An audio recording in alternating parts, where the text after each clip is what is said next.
L'Algérie, ce n'est pas facile. Le président est certes le chef de l'État, mais il doit composer avec son gouvernement, avec des forces à l'intérieur du système algérien, un peu comme Emmanuel Macron, qui est obligé de composer avec des hommes politiques qui appartiennent à d'autres tendances politiques, comme M. Bruno Retailleau, qui fait partie des Républicains.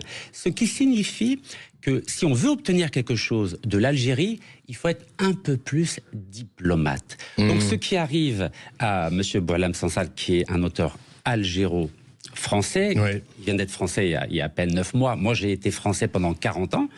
Et j'ai dû renoncer à ma nationalité française en 2013 pour essayer d'être candidat à la candidature aux élections présidentielles algériennes. Mais ce qui me choque, c'est que je suis né français, j'ai vécu 40 années en France.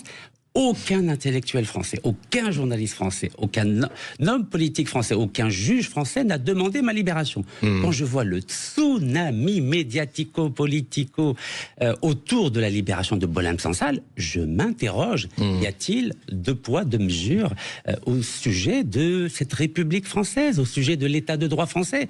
Voilà, quand on s'appelle Boualem et qu'on est devenu français, ça mérite, j'aimerais dire, toutes les divisions de la France qui viennent à son secours, et quand on renonce à sa nationalité comme moi, c'est-à-dire Rachid Nekaz, dans ce cas-là, on l'oublie et on le laisse crever. Vous savez ce qui me désole le plus, monsieur Alexis Poulain, c'est que pendant que j'étais en prison en Algérie, pendant que j'étais malade d'un cancer de la prostate en Algérie, la justice française en a profité pour me condamner par défaut. 18 mois de prison, a saisi tous mes biens, bloqué tous mes comptes bancaires, et en plus de ça, a délivré un mandat d'arrêt international contre moi et mon épouse. Et là, je me suis dit, Rachid Nekaz, auteur de 6 livres, dont un livre entretien avec les 7 chefs d'État du G7 et le président de la République de l'époque, M. Jacques Chirac, qui est oublié et en plus de ça, cloué au pilori par la justice française, et Boualem Sansal, telle une fleur du mal, cher à Baudelaire, qui mérite tous les égards. Que se passe-t-il dans la France de Voltaire, monsieur Alexis Poulain? C'est la question. Il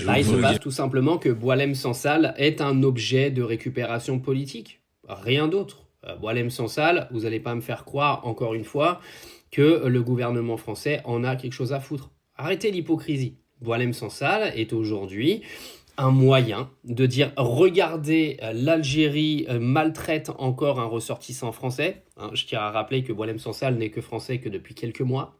Mais également de donner des arguments aux gens, de leur dire « Regardez, l'Algérie est le grand méchant et nous sommes le grand gentil », c'est-à-dire que nous avons un Tebboune qui ne veut pas récupérer ses OQTF, mais qui emprisonne un gars au détriment de la liberté d'expression. Alors que Boualem Sansal savait très bien les conséquences de ses écrits sur le régime algérien. Oui, il le savait, arrêtez de prendre les gens pour des cons. Si le mec est si intelligent que ça, il sait très bien qu'en tapant sur le régime algérien, de toute manière, il allait se faire arrêter. Donc c'est trop facile après de venir pleurer pour la liberté d'expression, sachant que tu sais que en Algérie, ça fonctionne pas de la même façon, et t'es au courant depuis le départ. Enfin bref, on va pas réépiloguer pendant 10 ans sur les écrits de Boualem Sansal, mais juste pour dire aux gens d'arrêter d'être naïfs. Boualem Sansal, aujourd'hui, arrêtez. Les gens, ils s'en foutent en France. Les politiques, ils s'en servent comme de la récupération pour justement continuer leur propagande contre l'Algérie et pour te convaincre que l'Algérie est un mauvais pays et que la France est un pays incroyable. D'accord ? C'est un objet de récupération politique et médiatique par les médias d'extrême droite et politique parce qu'il faut, encore une fois, aller attendrir tous les électeurs du Rassemblement national pour les élections de 2027.